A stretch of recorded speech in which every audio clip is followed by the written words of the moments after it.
He was just a quiet little boy, sitting beside a powerful Japanese billionaire at a luxury dinner filled with businessmen and investors.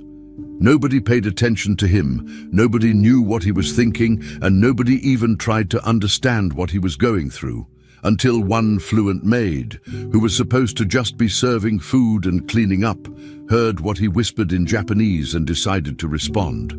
What happened next left everyone completely speechless.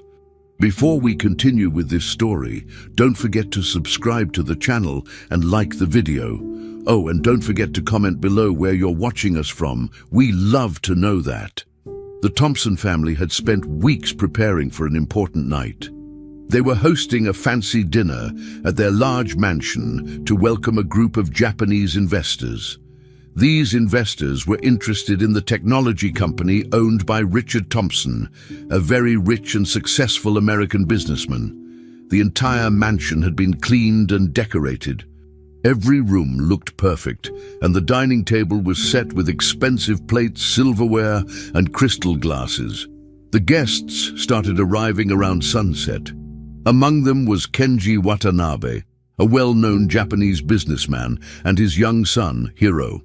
The boy was only 7 years old and didn't speak much English.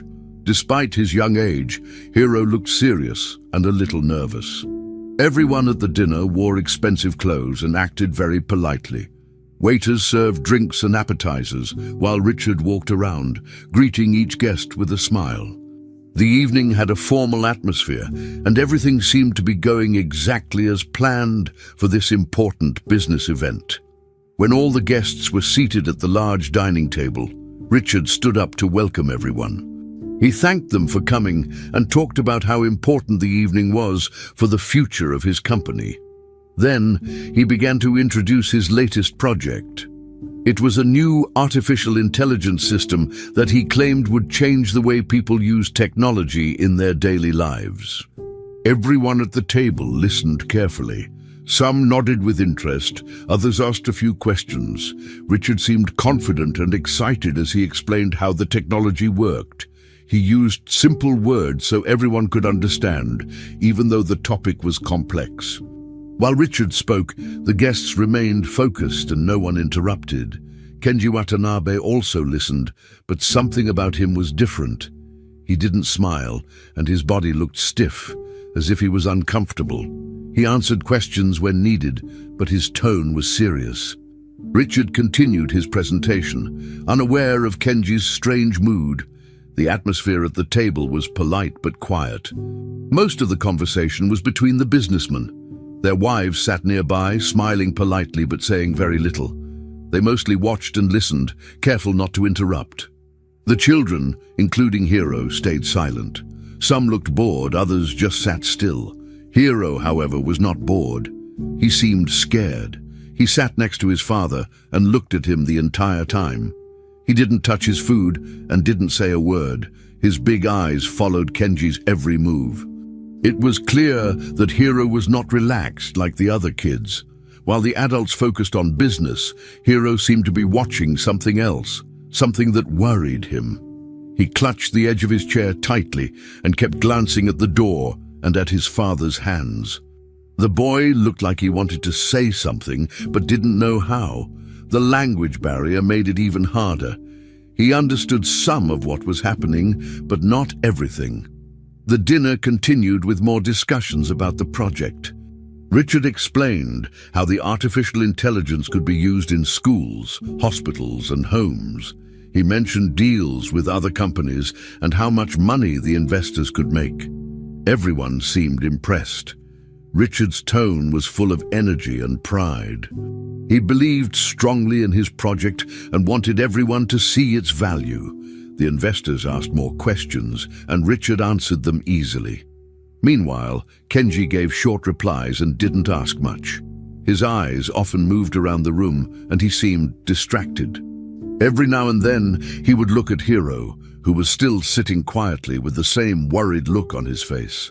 No one else noticed Hiro's fear. The adults were too busy talking about profits and future plans. Even the waiters moved quietly, avoiding eye contact.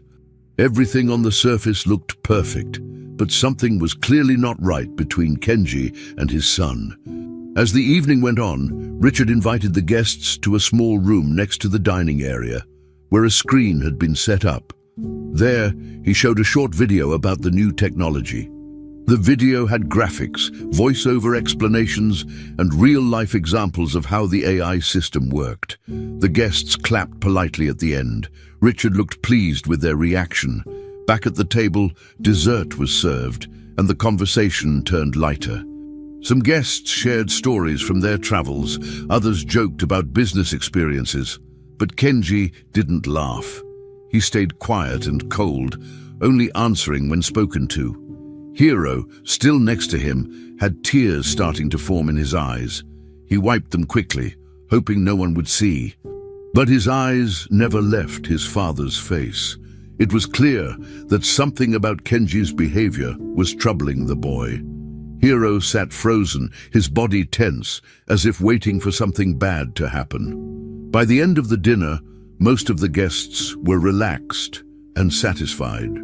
They had enjoyed the food, the presentation, and the company. Richard thanked everyone again and reminded them of the potential of the new project. The guests nodded, some shook hands with Richard, and others looked at brochures handed out at the end of the evening. Kenji stood up and said a polite goodbye, but his face stayed serious. Hiro followed closely behind, still looking scared and quiet. He didn't smile or wave at anyone. His eyes were red, and he held onto his father's sleeve. No one seemed to notice the boy's tears or the fear in his eyes. They were all focused on business deals and future meetings. As the guests left the mansion one by one, the night ended just like it started, elegant and well-organized. But Hiro's frightened face was the only sign that something much deeper was happening, something only he seemed to understand. Grace Miller had only been working for the Thompson family for 2 weeks, but she had already earned their trust. She was quiet, polite, and very efficient. Her job was to help organize the house, assist in the kitchen, and look after Hiro, the young Japanese boy who was visiting with his father. Since Hiro didn't speak much English, Grace often helped him communicate with the other staff and guests. That night, the mansion was busy again because of the fancy dinner with the investors. Grace moved around the dining room, keeping everything in order. She made sure the guests had what they needed, and that no glass or plate was out of place. Even though she tried to stay unnoticed, she paid close attention to everything happening around her. She saw the smiles, the polite conversations, and the way Mr. Thompson seemed proud as he spoke about his new technology project. To everyone else, it looked like a perfect evening. While she worked quietly, Grace noticed that something was not right with Hiro. He was sitting at the corner of the room, away from the main table, holding a small cleaning cloth in his hands. His head was lowered, and his shoulders shook slightly. Grace realized he was crying softly. The boy didn't look like he belonged at a business dinner. He looked lost and scared. She stopped for a moment, unsure whether to approach him, but her instinct told her to check on him. She walked slowly toward him, making sure not to draw attention. When she got closer, she saw the tears on his face. His small hands were gripping the cloth so tightly that his knuckles were white. She crouched down beside him and asked in a calm voice if he was all right. The boy didn't answer right away. He looked up at her with wide eyes, like he had just seen something terrible. Grace tried to comfort him, whispering gently, but Hiro suddenly spoke. His voice was trembling, and he said something in Japanese. At first, Grace didn't understand because she wasn't expecting it. Then, the words clicked in her mind. She had spent 3 years working in Japan before returning to the United States, so she knew the language well. When she realized what the boy had said, her body froze. For a second, it felt like the whole room disappeared. Hiro's exact words were clear. "My father is going to steal everything from him. Call the police now." Grace's heart started beating faster. She looked at Hiro, trying to make sure she had heard correctly. The boy stared back at her, his eyes wide open and full of fear. He wasn't lying. or confused. He looked desperate. Grace could tell that he believed every word he had just said. She felt a chill run down her back. Her first thought was to keep quiet and think about what to do. She didn't want to cause a scene during an important dinner, especially in front of the guests and Mr. Thompson. But the way Hero looked at her made it impossible to stay silent. His small voice, his tears, and the panic in his face told her that he was begging for help. Grace stood up slowly, her mind racing. She glanced at Kenji Watanabe, Hiro's father, who was sitting at the table talking to Richard Thompson. Kenji's expression was calm, but now Grace saw something else in it, something cold and unreadable. She took a deep breath and turned back toward the group. Everyone was still talking and eating, unaware of what was about to happen. Grace didn't plan her next move. She simply reacted to the fear she saw in the boy's eyes. Without another thought, she opened her mouth and spoke. Her voice was clear, louder than she expected. The room was filled with the sound of quiet conversation and the clinking of silverware, but her words cut through it instantly. She said, "The boy just said his father is going to steal everything from Mr. Thompson. He told me to call the police." The sentence hung in the air for a moment, and then everything stopped. The laughter, the eating, the movement of the waiters, all of it froze. Every head turned toward her. Richard Thompson's face went pale as he stared at Grace, unsure if he had heard her correctly. Kenji Watanabe stopped moving completely, his hands still on the table. Hiro sat motionless, looking down at the floor, afraid to look at anyone. Grace realized too late what she had done. The silence in the room grew heavier by the second. No one spoke, no one even breathed. The elegant dinner had turned into a scene of shock and confusion. Richard was the first to react. He stood up slowly, his chair scraping the floor. His eyes moved between Grace, Hiro, and Kenji. "What did you just say?" he asked, his voice calm but tense. Grace hesitated, her heart pounding. "He said his father plans to steal everything from you," she repeated, trying to sound firm, though her hands were shaking. Kenji didn't say a word. He looked at his son, then at Grace. The room seemed to shrink around them. One of the guests coughed nervously, and the waiters stood frozen near the wall. Hiro finally looked up, tears running down his cheeks, but he didn't speak again. Grace wished she could take back her words, but it was too late. The truth, or what seemed like the truth, was out, and everyone was waiting for someone to respond. Richard's expression changed from confusion to disbelief, and then to anger. Kenji finally broke the silence. His voice was low but steady. "There must be some misunderstanding," he said in English, forcing a small smile, but no one looked convinced. The tension in the room was thick. Grace stood still, not knowing what to do next. Hiro looked terrified, hiding his face in his hands. Richard crossed his arms and stared at Kenji, his mind racing to understand what was happening. The investors whispered among themselves, and the quiet elegance of the dinner was completely gone. What had started as a night meant to celebrate partnership and success had turned into a moment of suspicion and fear. Grace didn't know if she had done the right thing or made a huge mistake, but she couldn't ignore what the boy had said.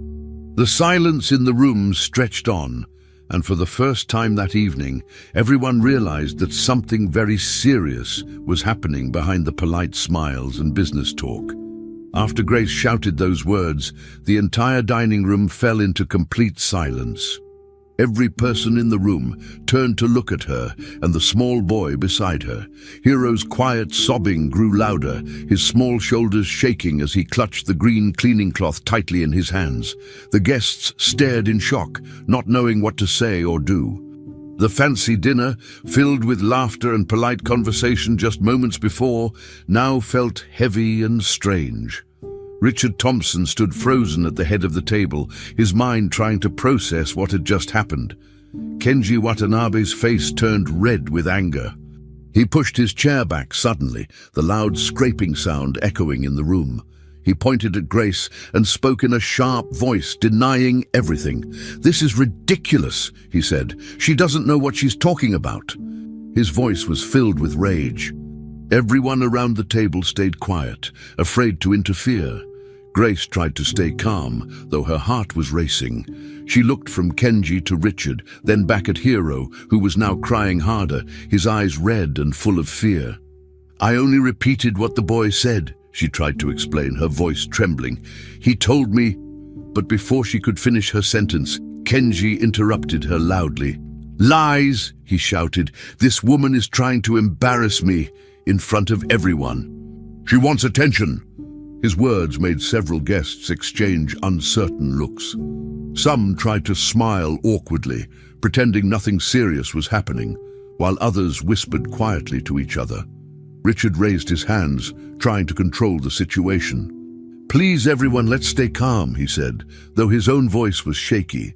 He didn't know whom to believe, Grace, the new employee, or Kenji, the important investor he wanted to impress. The whole evening was falling apart before his eyes.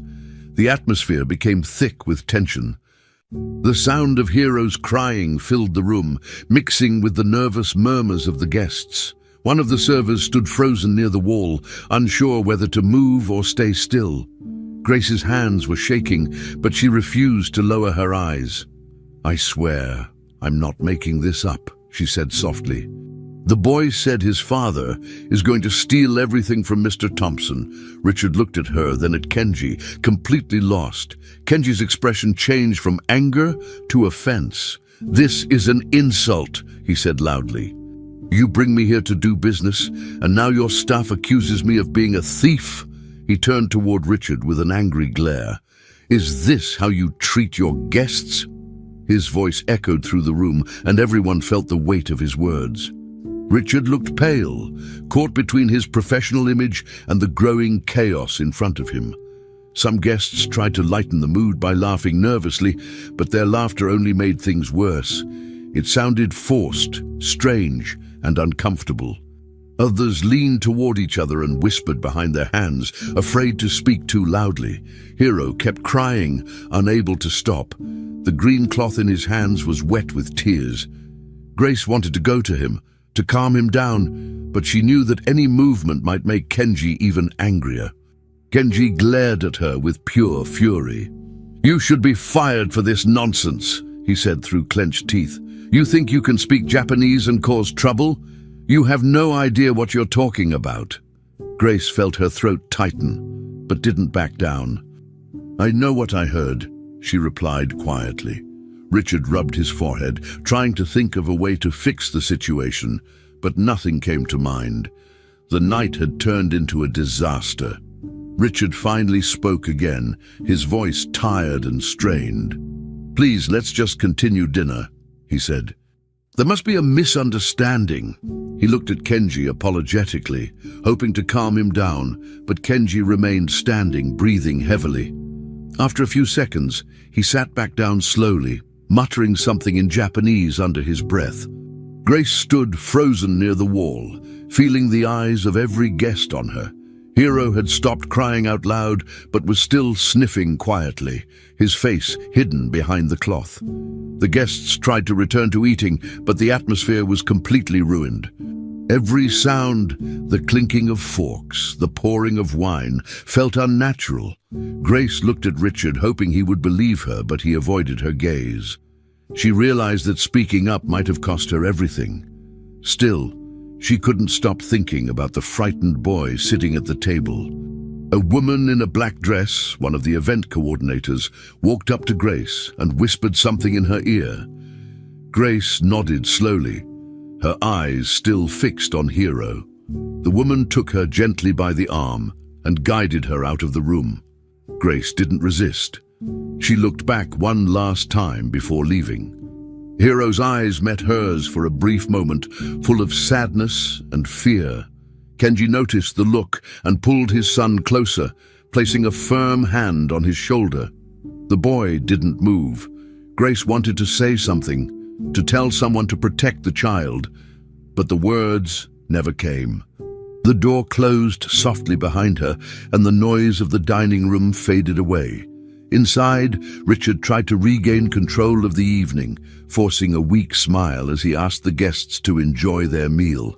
But no one was comfortable anymore. What had started as a perfect dinner now felt broken beyond repair. The next morning, Grace was called into Richard Thompson's office. She walked through the quiet hallways of the mansion with a heavy heart. The house staff avoided looking at her, and the memory of the previous night played over and over in her head. When she entered the office, Richard was already sitting behind his large wooden desk, papers neatly stacked in front of him.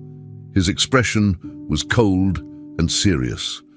"Grace," he said, without inviting her to sit, "your behavior last night was completely unacceptable." Grace's stomach dropped. She tried to explain that she only repeated what the boy said, but Richard raised his hand to stop her. "You caused unnecessary panic and embarrassed one of my most trusted business partners," he continued firmly. "I can't tolerate that kind of disruption." His voice was calm, but there was no kindness in it. Grace realized what was happening before he even said the words. She was being fired. Grace stood frozen for a few seconds. She tried to speak again, desperate to defend herself. "Mr. Thompson, I swear I didn't mean any harm," she said. "The boy was terrified. I just translated what he said." Richard looked away, clearly uninterested in her explanation. "Kenji Watanabe is a man I've worked with for years," he said sharply. "He's honorable and loyal. I will not allow anyone, especially an employee, to insult him or question his intentions." Grace's eyes began to fill with tears, but she stayed silent. "Your job ends today," Richard added. "You'll receive your payment for the month, and then I expect you to leave the property immediately." Grace nodded slowly, her throat tight. She wanted to scream, but she knew it wouldn't matter. Richard had already made up his mind. To him, she was just a servant who had ruined an important evening. There was no chance he would listen to her side of the story. When Grace left the office, the air in the mansion felt heavy and cold. She walked down the long hallway with her small bag in hand. None of the other workers said a word. Some looked at her with pity, others avoided her eyes completely. She felt like an outcast. The memory of Hiro crying, clutching that green cloth, haunted her. She could still hear his trembling voice speaking in Japanese, warning her about his father. It hadn't sounded like a lie. It sounded like a desperate cry for help. But now, everyone treated her like she had made it all up. Outside, the morning sun was bright, but Grace didn't feel its warmth. She stepped through the gates of the mansion for the last time, humiliated and heartbroken. She had lost her job, her reputation, and maybe even her chance to protect a scared little boy who seemed to know something no one else wanted to believe. At home, Grace sat on her small couch, still wearing the same uniform she had worn to work. She didn't move for a long time. Her thoughts were scattered, and she couldn't shake the image of Hiro's terrified face. Eventually she stood up, took out a notebook, and began to write. She wrote down everything that had happened, the exact words Hiro had said in Japanese, how he looked when he spoke them, how Kenji reacted, and how Richard ignored it all. She didn't want to forget any detail. Maybe someday, she thought, someone would need to know. She wrote slowly, her hand trembling slightly. Each word brought back the fear she had seen in the boy's eyes. When she finished, she closed the notebook and stared at it for a while. It felt like the only proof she had left that she wasn't crazy, that she had done the right thing, even if everyone else thought she was wrong.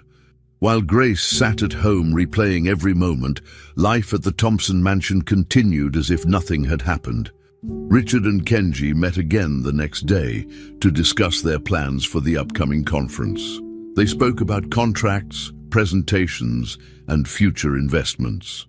The dinner incident was barely mentioned. Richard brushed it off as an unfortunate misunderstanding caused by a troubled employee. Kenji agreed with a polite smile, pretending to have moved past it. In truth, there was a strange tension in his expression, but Richard didn't notice. They made arrangements for their business trip scheduled for the end of the week. For Richard, it was just another opportunity to expand his company and impress the investors.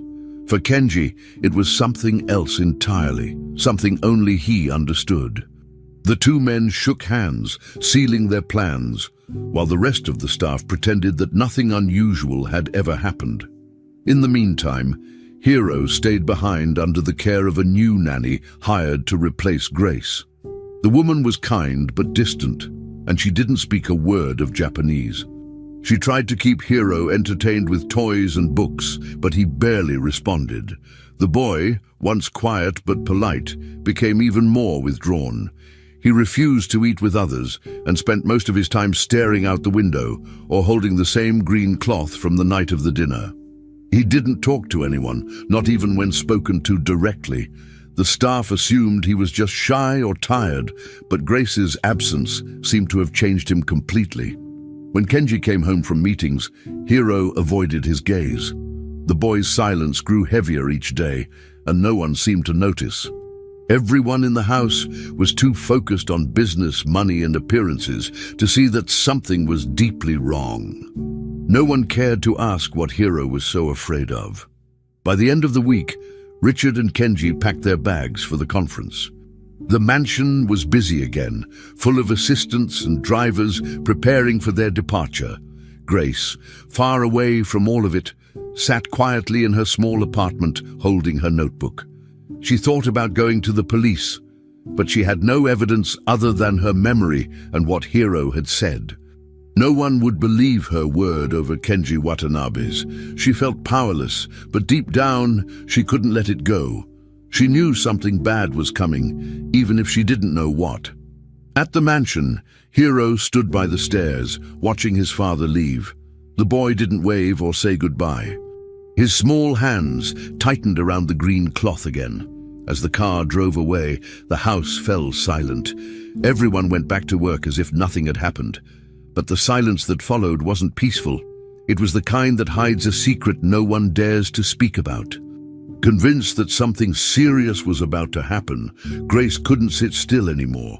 She kept remembering Hiro's terrified face and the exact words he whispered to her. Nothing about that moment felt like a mistake. She knew the boy was telling the truth. So even without a job and without support, she decided to start her own investigation. Grace didn't have special resources, but she had experience. Years ago, she worked as an assistant in a business office in Japan. During that time, she met people who understood corporate systems and how to access information. She reached out to a few old contacts by email, explaining briefly that she was looking into a businessman named Kenji Watanabe.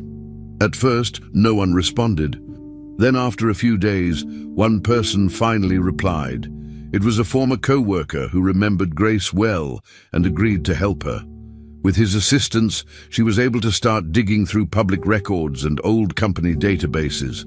What she found was strange. Through this contact, Grace gained access to several business documents connected to Kenji Watanabe. As she looked deeper, she started noticing patterns that didn't make sense. There were companies linked to Kenji's name that had no real addresses or employees listed. Some of them were located in different countries, but all had the same style of transactions, large sums of money moving in and out within short periods. Grace made a list and started printing every file she could find. She worked all night for days, cross-referencing company names, account numbers, and transaction dates. Slowly, she began building a dossier. Each page added more proof that Kenji was involved in something suspicious. One company would send money to another, and that second company would disappear months later. Grace didn't fully understand how it all worked, but she knew enough to see that this wasn't normal business. Still, she also knew it wouldn't be easy to make someone take her seriously. After gathering everything she could, Grace decided to go to the police. She believed they would at least investigate. She brought a folder filled with documents and showed it to an officer at the front desk. She explained everything clearly, step by step, but the officer didn't seem interested. He told her that unless she had direct evidence of a crime committed inside the country, there was nothing they could do. He also said that business fraud was complicated and usually handled by other agencies. Grace insisted, pointing to the papers, but the officer only glanced at them. "Without solid proof," he said, "we can't open a case." She left the station feeling frustrated and ignored.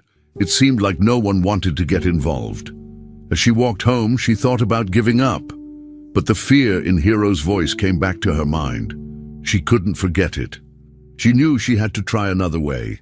Later that week, Grace remembered someone who might help.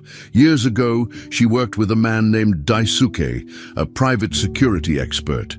He used to do background checks and had contacts in both Japan and the US.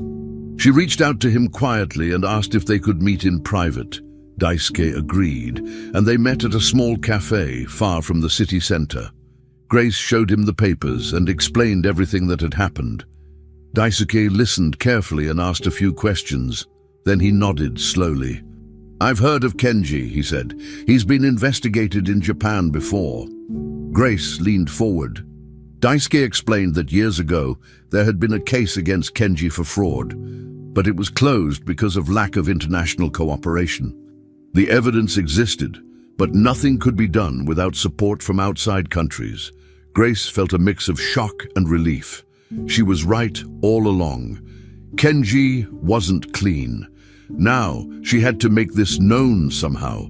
Grace knew she couldn't trust business people or the police anymore. So she decided to take her story to the public. If someone in the media believed her, maybe pressure would grow and real action would follow. She searched for local journalists and small newspapers. Eventually, she found a small newsroom in a nearby town that published local stories and opinion pieces. It wasn't big, but it was her best chance. She printed out all her documents, made copies, and walked into the newspaper office. She asked to speak to a reporter and was told to wait. A young journalist came out and listened to her for a few minutes while flipping through her papers. At first, he seemed interested, but the more she explained, the more his face changed. He gave her an awkward smile and said it sounded like a theory. Grace insisted that the documents were real, but the man politely cut her off. "We can't run stories without confirmed sources," he said. Grace stood in the lobby of the newspaper, holding her folder, while the staff returned to their desks. The reporter had dismissed her story, calling it a conspiracy theory. He said they had no interest in publishing something based on guesses and unverified information. Grace felt her hands tighten around the folder. "But these documents show," she began, but the man interrupted. "Ma'am, if there's no formal investigation, we can't publish anything. That's the policy." She turned and walked out slowly, disappointed and angry.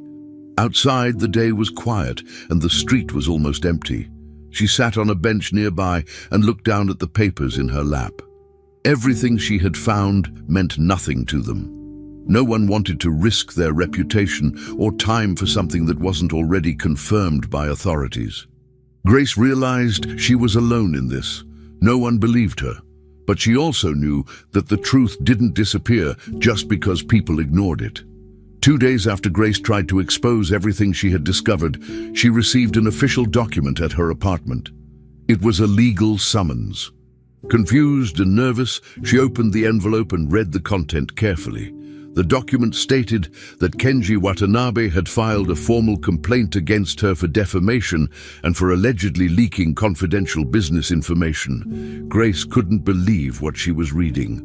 She felt her hands begin to shake. Kenji was now trying to turn everything against her.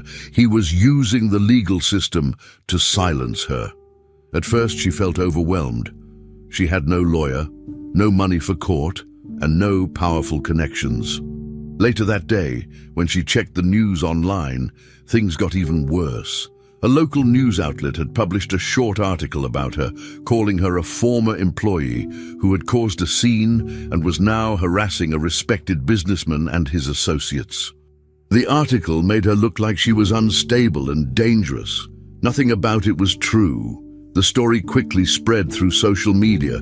Comments flooded in. Most people believed what the article said. Grace was labeled as crazy, obsessed, and jealous. Strangers posted insults. She received anonymous emails and messages threatening her if she didn't stop talking. Even people she used to work with began to distance themselves. One by one, she lost freelance cleaning jobs she had taken since being fired from the Thompson mansion. Clients cancelled appointments without explanation. Others said they didn't want trouble in their homes. Grace felt her life falling apart even more. But even with all that happening, she couldn't stop thinking about Hero. That boy had reached out to her when no one else had noticed. She kept remembering his words. They weren't just random comments, they were a warning. And now, everything she feared was becoming real. Despite the threats and the false accusations, Grace decided she would not give up. She still believed the truth mattered. One night, Grace sat at her kitchen table, reviewing her notes again, trying to find something she missed. She went through every detail from the night of the dinner. Then she remembered something odd. There had been a moment during the evening when one of the waiters had used a tablet near the back of the dining room. It had seemed out of place at the time. He had looked around cautiously, and the screen lit up briefly. She hadn't thought much of it then, but now it felt important. If that device was connected to the mansion's internal network, maybe it had recorded something. Maybe it captured conversations or even camera footage. Grace got up and searched her papers for the name of the company that had provided the equipment for the dinner. It took her an hour, but she finally found it listed on a printed invoice she had taken by accident when gathering materials weeks before. She wrote down the name and contact information immediately. The next morning, Grace called the equipment supplier. She introduced herself and tried to sound calm and professional. She said she was following up on a technical issue from the night of the dinner event. The person on the phone transferred her to someone from the tech team. Grace asked if the tablets used during the dinner were connected to any sort of storage or backup system. The technician confirmed that all the devices had been configured to sync with a cloud service used by the event staff. Grace's heart jumped. She asked if it was possible to access any of the data from that night, but the technician quickly added that, due to privacy policies, access to the backup could only be granted with a court order. Grace tried to push a little. She explained that something serious may have been recorded and that it could help expose wrongdoing. Still, the answer was clear: no access without legal approval. Grace hung up the phone and sat in silence. She now knew that a recording or file from that night might exist. If she could get access to it, she might finally have proof. But without a lawyer or legal support, getting a court order felt impossible. She had no one to represent her and no money to hire anyone. Still, this discovery gave her hope. She realized that she needed help, not just emotional support, but real legal and media support. She thought about going back to Daisuke, the security contact who had helped her earlier. Maybe he knew someone who worked with legal teams or investigative journalists. Someone who wouldn't be scared off by threats or big names. Grace took her notebook and wrote everything down again, organizing all her research in case someone did offer to help. She knew time was running out. Kenji had already tried to ruin her name. But maybe, just maybe, she still had one chance left.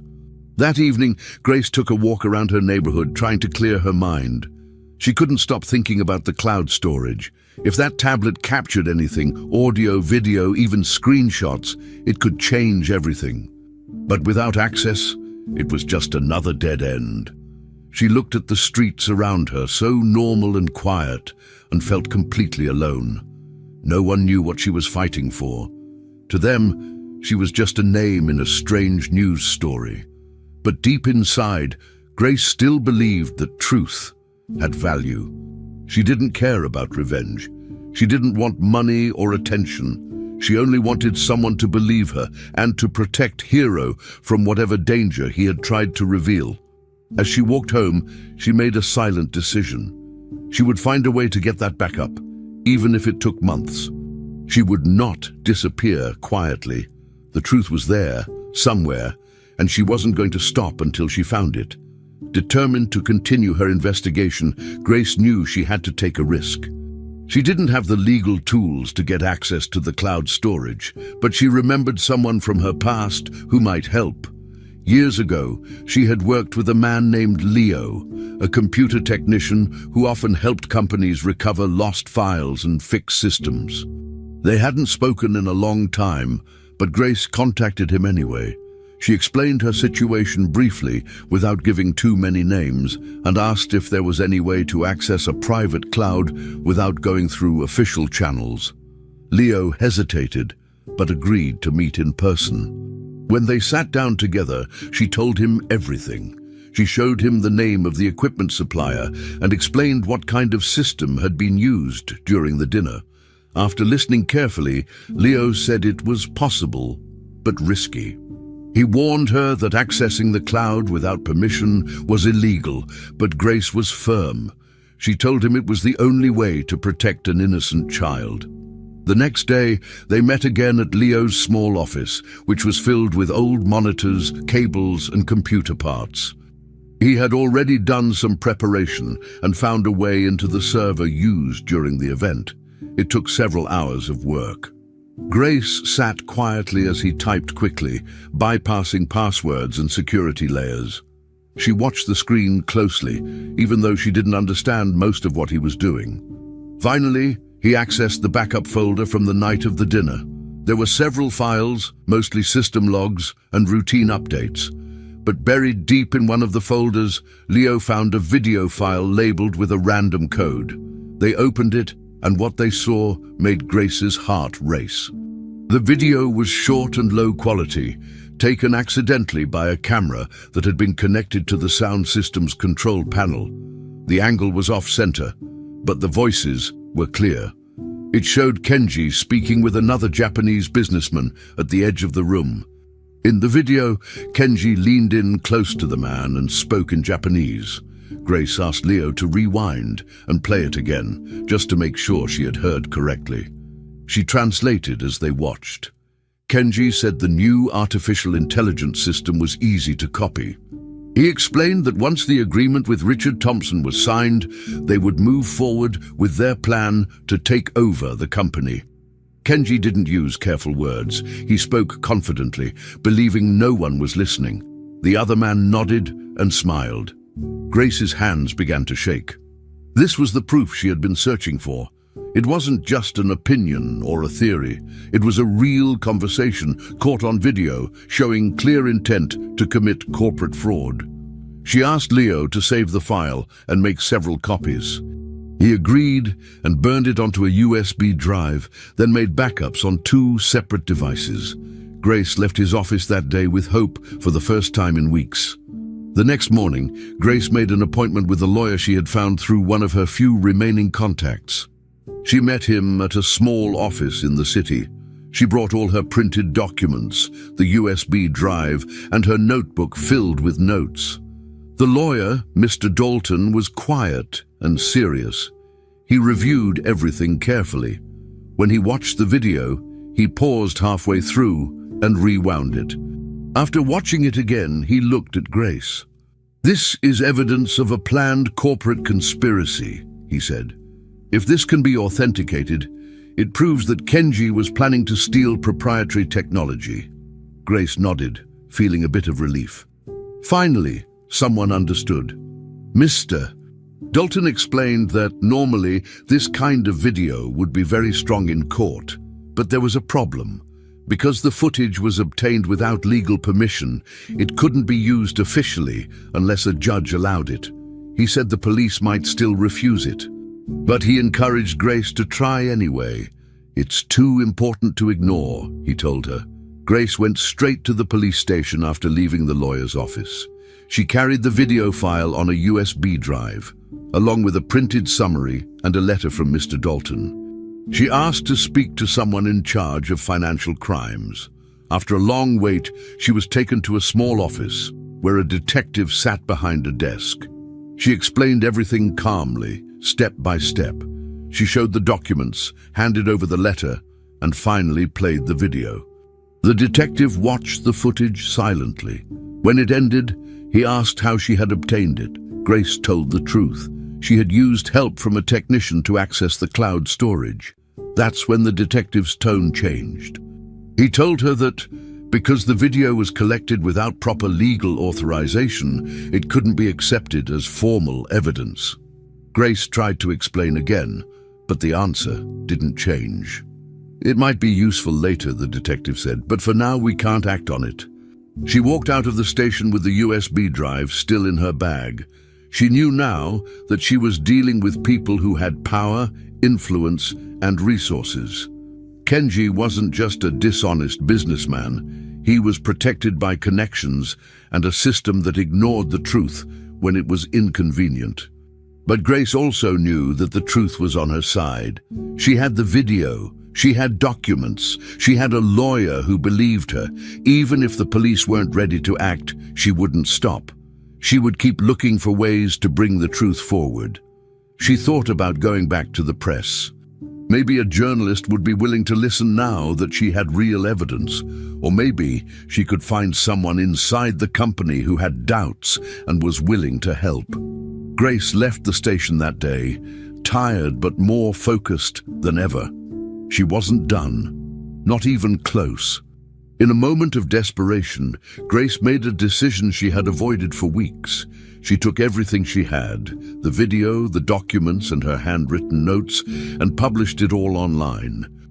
She created a public post on her social media page with a clear explanation, including the video of Kenji speaking about taking over Richard's company. Alongside the video, she uploaded the entire dossier she had built: company names, transaction records, and screenshots. She kept the language simple and direct. Grace explained how she got the evidence and why she believed the public needed to know the truth. At first, there was no reaction, but within an hour, the video started gaining attention. People began sharing it, commenting, and asking questions. Some were shocked, others angry. By the end of the day, the post had spread across different platforms. Hashtags began trending, and journalists started contacting her. Grace watched the numbers grow on her screen, knowing there was no turning back. She had finally made the truth visible to everyone. By the next morning, the video had gone completely viral. It had been shared by influencers, business analysts, and even public figures. News outlets picked up the story quickly, replaying the clip and translating the audio. A storm of media coverage followed. One of the most important developments happened when several shareholders from Richard Thompson's company saw the video. These were powerful people with real control over the business. Once they reviewed the footage, they reacted immediately. They called for an emergency meeting and froze all negotiations involving Kenji Watanabe. The partnership that had been so close to finalizing was suddenly on hold. Internally, the company began reviewing everything. Reporters dug deeper and uncovered information that had been hidden for years.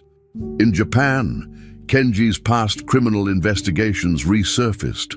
Old fraud cases previously ignored or dismissed were now being examined again. Grace had opened the door to everything. The media labeled it one of the biggest corporate scandals of the year. Back at his office, Richard Thompson sat stunned, watching the news unfold live on TV.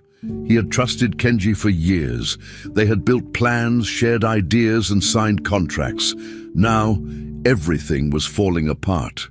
The footage played over and over again across every news station.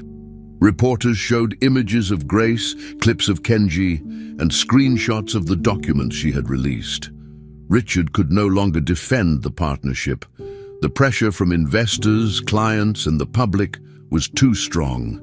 In response, he called a press conference. Cameras were set up, reporters filled the room, and microphones pointed at the podium. Richard stood in front of them, pale and tired. He announced the immediate cancellation of the business deal with Kenji Watanabe. He apologized to everyone involved, his employees, the shareholders, and the public. He said he had been misled and thanked the individuals who had brought the truth forward. For the first time, Richard said Grace's name out loud in front of the press. In a quiet apartment across town, Hero sat with the new babysitter, watching the news on television. His father's name was all over the screen. The reporter spoke about the video, the cancelled agreement, and Kenji's past fraud. Then they showed a clip of Grace walking into a government building to give her official statement. Hero's eyes lit up when he saw her. For the first time in days, maybe weeks, he smiled. It wasn't a big smile, but it was real. He recognized her face and remembered her kindness. He remembered that she had listened when no one else had. He held the green cloth in his hand and smiled again. The babysitter didn't notice the change in him, but something inside the boy had shifted. The fear he had been carrying was beginning to fade. For the first time since the dinner, Hero felt like someone was finally protecting him. That small moment meant more than words could say. Grace was contacted by the authorities shortly after the video went public. This time, it wasn't to threaten her or accuse her. Instead, they invited her to provide a formal statement. She went to the station, carrying her folder, and was treated with respect. Officers asked detailed questions, reviewed the evidence, and confirmed that her actions had helped prevent a serious corporate crime. She met with agents from different departments, including financial crimes and cyber investigation. They thanked her for her persistence and promised that her safety would be protected. In the following days, people from around the country began to show support. Messages of encouragement filled her inbox. Online, people defended her actions and praised her for exposing the truth. A few even started fundraising efforts to help cover her legal costs. For the first time since everything began, Grace didn't feel alone. Her name was no longer tied to false headlines. It was now linked to bravery and justice. While the truth continued to spread, Kenji made one last desperate move. Knowing the investigation was closing in, he tried to leave the country. He arrived at the airport with a small suitcase and a private flight booked under a different name, but someone had already alerted the authorities. An anonymous tip had been sent to the FBI earlier that morning. As Kenji approached the boarding gate, agents appeared and stopped him. He didn't resist. He was taken into custody and questioned immediately. Once confirmed, the arrest was made official. News of his capture spread quickly. Grace heard about it from a friend and then saw it on the news herself. She sat down, took a deep breath, and let the reality sink in. It was over. The man who had tried to destroy her had finally been stopped. She hadn't done it for revenge. She did it to protect someone who couldn't protect himself. And now, finally, the truth had come to light. With Kenji now in custody and the truth fully exposed, everything began to change for Grace. The story had reached a national and even international audience, and people who once doubted her were now thanking her. The same media outlets that had previously portrayed her as unstable began correcting their stories, highlighting her persistence and honesty. She was invited to speak on news programs and was interviewed by journalists who praised her for not giving up, even when she was threatened and ignored. One of the biggest moments came when Richard Thompson, the man who had fired her without listening, held a public press conference. Standing in front of reporters, he admitted he had made a mistake. He apologized directly to Grace, saying he should have listened and taken her seriously from the beginning. After the press event, he approached her privately and offered her a new position within the company, a role of trust and responsibility. Grace smiled politely, thanked him, but respectfully declined the offer. She explained that while she appreciated the gesture, she didn't want to return to the company where she had been silenced. Grace felt that her place was no longer there. She had moved on, and her mission had always been about protecting Hero and exposing the truth, not about getting a job. Richard understood and didn't insist. He told her he respected her decision and that the door would always be open if she changed her mind. Meanwhile, the investigation into Kenji's actions continued to uncover more details. Authorities revealed that his plan had been much larger than originally thought. He had intended to use Richard's artificial intelligence system to commit a widespread financial crime involving fake company shares, manipulated data, and stolen intellectual property.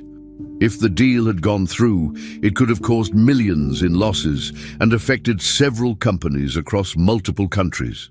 Thanks to Grace's actions, the plan was stopped just in time, and law enforcement agencies praised her cooperation. While the legal process moved forward, attention turned to Hero. After his father's arrest, the boy was placed under professional care and assigned a psychologist who specialized in child trauma. Hero had been quiet for a long time, but slowly he began to speak more openly. In one of his sessions, he told the therapist that his father had always warned him to stay silent, no matter what he saw or heard. Hero admitted that he was scared every day, but felt safe when Grace was around. He said he had trusted her from the first day she entered the house.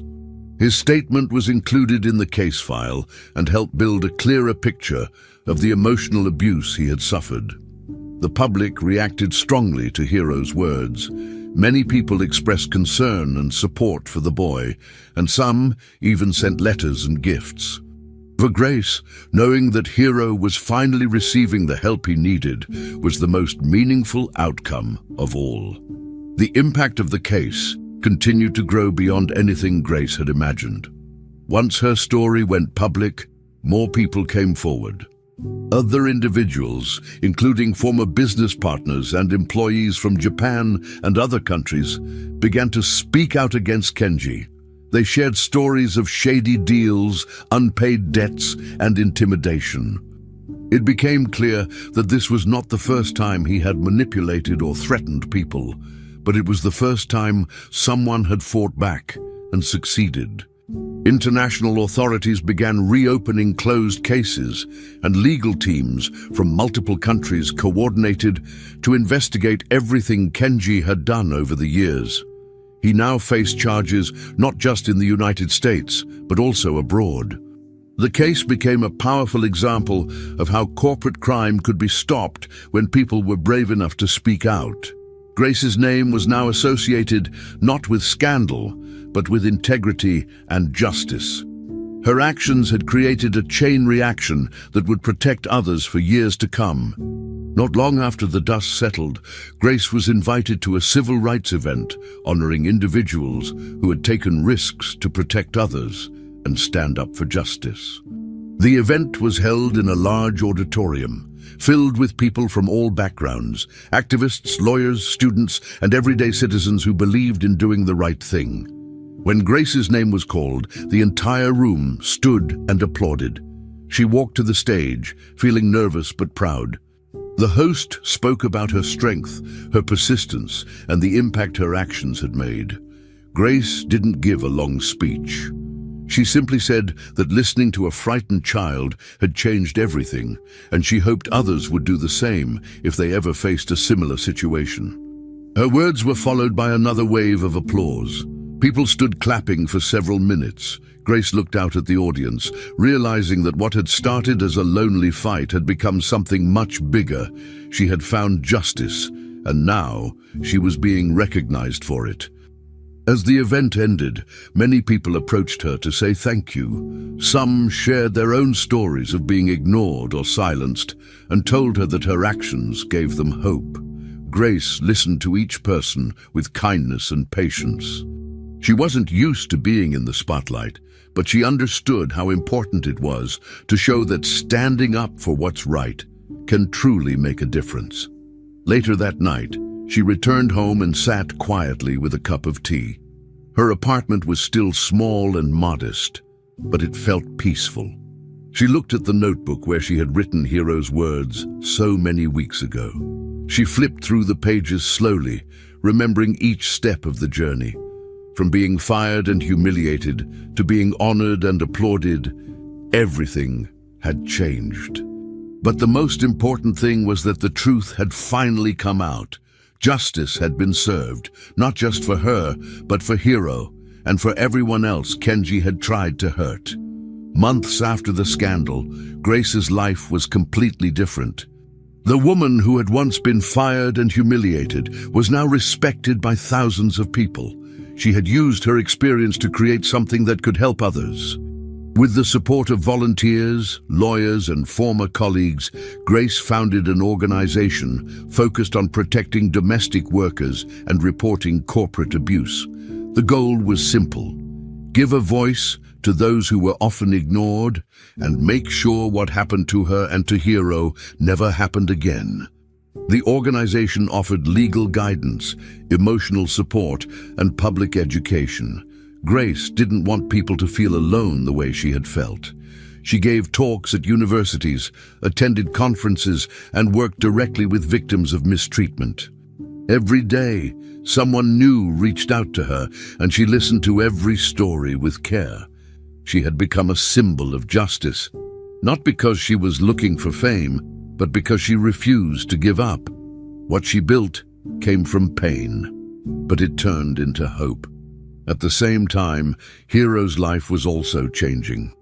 After the case was closed and Kenji was officially charged in multiple countries, Hero was placed in the custody of his mother. She lived in another state, far from the mansion and the business world that had once surrounded him. There, Hero began a new life. He started therapy regularly and enrolled in a small local school where he could be a normal child again. Grace stayed in touch with him. They wrote letters and had video calls, and when possible, she would visit. Their bond remained strong. Hero no longer cried during conversations. He laughed, told stories, and even showed her drawings he made in class. During one visit, he gave her a small picture of the green cloth he used to hold, the same one from that night. "I don't need it anymore," he told her. Grace kept it in a box at home as a reminder of why she fought so hard and what truly mattered. Meanwhile, Richard Thompson made big changes to his company. After the press conference and the end of his partnership with Kenji, he began a complete internal review of the business. He met with advisors, legal experts, and community leaders. They pointed out the weak points in the company's structure, the areas that allowed someone like Kenji to get so close. Richard felt ashamed, but committed to fixing it. He introduced new policies for transparency, accountability, and ethical practices. Then, after a few months of work, he contacted Grace again. This time, it wasn't a job offer in exchange for silence or comfort. He wanted her to help lead a new division in the company, one focused on community support, social responsibility, and employee protection. Grace didn't say yes right away. She thought about it carefully. She had already built something meaningful on her own. But after discussing it with her team and reflecting deeply, she accepted. If she could influence change from the inside, she would try. Her role at the company was very different from before. She was no longer serving food or cleaning rooms. Now, she sat in meetings with executives, drafted reports on worker treatment, and helped create partnerships with social projects. She kept her tone honest and her focus clear. People listened to her now, and she made sure to speak not just for herself, but for all the workers who never had the chance. Her background gave her a perspective that most corporate leaders didn't have. Grace also continued her work with her organization, balancing both roles with care. When media outlets wrote about her, they called her an example of strength and ethics. She was invited to events in other countries, gave speeches to students, and shared what she had learned. Her story wasn't about revenge or success. It was about doing what was right, Even when everyone said she was wrong, it was about holding on to the truth, no matter how loud the lies were. Journalists across the world started mentioning her name in articles about workplace justice and whistleblower rights. Magazines published her timeline from the night of the dinner all the way to Kenji's arrest. People called her the woman who didn't back down. In interviews, she always brought the focus back to Hiro. "It started with one sentence from a child," she said. "He trusted me, and I had to honor that trust." Her humility made the public admire her even more. She refused personal gain, avoided sponsorships, and donated most of the financial support she received to her foundation. She didn't want to become a celebrity. She just wanted people to feel safe. Slowly, her work began influencing not only corporate policies, but also political discussions. Lawmakers discussed ways to protect workers who report abuse. Grace was invited to speak at hearings and panels. What had started in silence had now become a global message. People deserved to be heard, believed, and protected. The impact of what happened didn't fade. It continued to spread through conversations, training programs, and legal reforms. Grace never forgot where it all began. Inside a dining room, during a formal dinner, with a scared little boy whispering something in her ear. That moment had changed her life. It changed the lives of many others too. The man who tried to silence the truth had lost his power. The people who stood by and did nothing had learned a lesson, and the woman who stood alone was now surrounded by voices, support, and respect. Grace didn't feel angry anymore. She felt calm. She had turned a painful experience into something real. She had proven that justice doesn't always come fast, but it can come when someone refuses to let go. The story was shared in classrooms, training centers, and even courtrooms. One small voice had set everything in motion. And Grace, the housemaid nobody believed, became a lasting symbol of truth and courage. Finally, we've reached the end of this story. I'm extremely happy that you've made it this far. Thank you very much for watching. Comment below what you thought and what was the best or worst part. Don't forget to subscribe until next time.